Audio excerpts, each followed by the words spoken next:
السلام علیکم. ابرار حسین اپنے ناظرین، اپنے ویورز اور اپنے یوٹیوب پہ چینل کو لائک کرنے والوں کی خدمت میں حاضر ہیں، سلام پیش کرتے ہیں. جیسا کہ آپ جانتے ہیں کہ ابرار حسین ہر مرتبہ، ہر بار ملاقات میں ایک شہر کی نامور ممتاز شخصیت سے ملاقات کراتے ہیں. آج کی ہماری شخصیت، آج کا ہمارا کردار، آج کے ہمارے دوست، ہمارے بھائی، سماجی رہنما، سماجی ورکر مبین ہاشمی. ہم جاننا چاہیں گے کہ انہوں نے سوشل کاموں کا، سوشل ورک کا، فلاحی کاموں کا کب آغاز کیا. اور Mubeen Hashmi youth assembly for human rights Karachi division کے چیف کوآرڈینیٹر بھی ہیں، سماجی رہنما بھی ہیں. ہم ان سے آج آپ کا تعارف کرانے کے ساتھ ساتھ اور ان سے جاننا چاہیں گے کہ انہوں نے اپنے کام کا آغاز کیوں کیا، کب کیا اور کن حالات میں کیا، اور ابھی آپ کیا محسوس کرتے ہیں. السلام علیکم. ابرار حسین صاحب، سب سے تو پہلے آپ کے چینل کا بہت شکریہ کہ ہم عوام کا، کہ جس نے جو نا مجھے کچھ بولنے کا جو نا موقع دیا. اچھا، دوسری بات یہ کہ ابھی آپ نے کویشچن کیا، سوال کیا کہ جو ہے نا میں نے یہ سوشل ورک کب اور کس طرح سے شروع کیا، یا میرے دل میں وہ کون سی ایسی بات تھی کہ جس سے یہ شروع کیا. تو میں یہ سمجھتا ہوں کہ انسان کی زندگی میں کبھی نہ کبھی، کہیں نہ کہیں کچھ ایسے حقیقی معاملات آتے ہیں، کچھ ایسی اسٹوریز آتی ہیں کہ جہاں یا تو وہ بہت زیادہ ڈسٹرب ہوتا ہے یا تو بہت زیادہ جو نا خوش ہوتا ہے. تو 2006 اور 2007 کے شروع کی دہائی میں کچھ ظاہر ہے کچھ معاملات ہمارے ساتھ بھی اس طرح کے ہوئے کہ مجھے اپنی زندگی میں کوئی بہت بڑا چینج لانا تھا. اچھا، تو اسی دوران میرے والد صاحب کی ڈیتھ ہوتی ہے، اور جب ڈیتھ ہوتی ہے تو مجھے ان حالات کو فیس کرنے کا موقع ملا کہ اللہ رب العالمین دشمن کو بھی جو نا وہ حالات فیس نہ کروائے.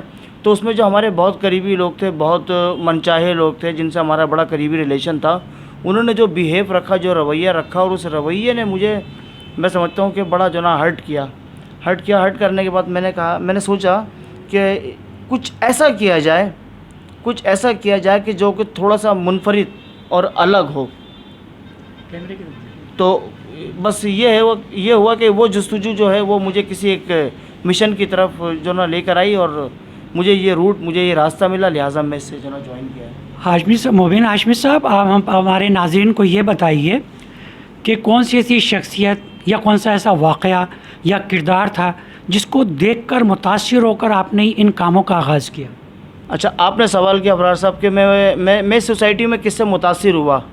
تو متاثر ہونا جو ہے نا دو ہوتا ہے. ایک تو انسان، ہم عموماً خبروں میں سنتے ہیں کہ فلاں متاثرین، ایک تو متاثر ہونا وہ ہوتا ہے، اور ایک ہوتا ہے کہ بہت زیادہ اس سے متاثر ہوتا ہے کہ وہ چاہتا ہے کہ میں اس جیسا بن جاؤں، اس جیسا ہو جاؤں اور اس جیسا کام کروں. تو میری زندگی میں یقیناً ایسے بہت سارے لوگ تھے اور ہیں کہ جن سے میں متاثر ہوا. اس میں سب سے زیادہ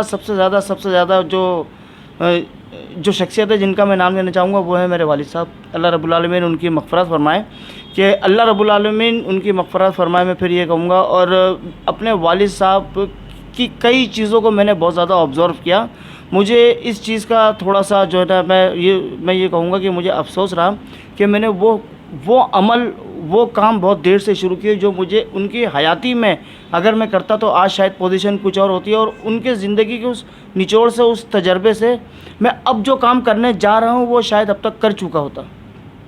اچھا مبین ہاشمی صاحب، آپ ہمیں یہ بتائیں کہ ہیومن رائٹس کا کیا مطلب ہے، انسانی حقوق کا کیا مطلب ہے. دیکھیں، بڑا ابرار صاحب آسان سا سوال ہے. ہیومن رائٹس، انسانی حقوق، اس کا مطلب یہ ہے کہ ہر انسان کے بحیثیت انسان ہونے کے اس کے کچھ رائٹس ہوتے ہیں، جو کہ ریاست کی ذمہ داری ہوتی ہے، حکمرانوں کی ذمہ داری ہوتی ہے کہ وہ رائٹس وہ اس تک پہنچائیں. یہ بات دیگر ہے کہ ہمارے حکمران انسانوں کے وہ حقوق، ہیومن رائٹس اور جو ان کے فرائض کے زمرے میں جاتے ہیں وہ ادا کر پا رہے ہیں یا نہیں. بہرحال ہیومن رائٹس کا مطلب انسانی حقوق ہے، اور جس سوسائٹی میں، جس معاشرے میں وہ رہتا ہے، اس سوسائٹی کی، اس معاشرے کی، ریاست کی اور حکمرانوں کی اول ترین جو ہے نا ذمہ داری ہوتی ہے کہ وہ اس کے تمام رائٹس اس کی دہلیز تک مہیا کرے. اچھا مبین ہاشمی صاحب، آپ نے عرض کیا کہ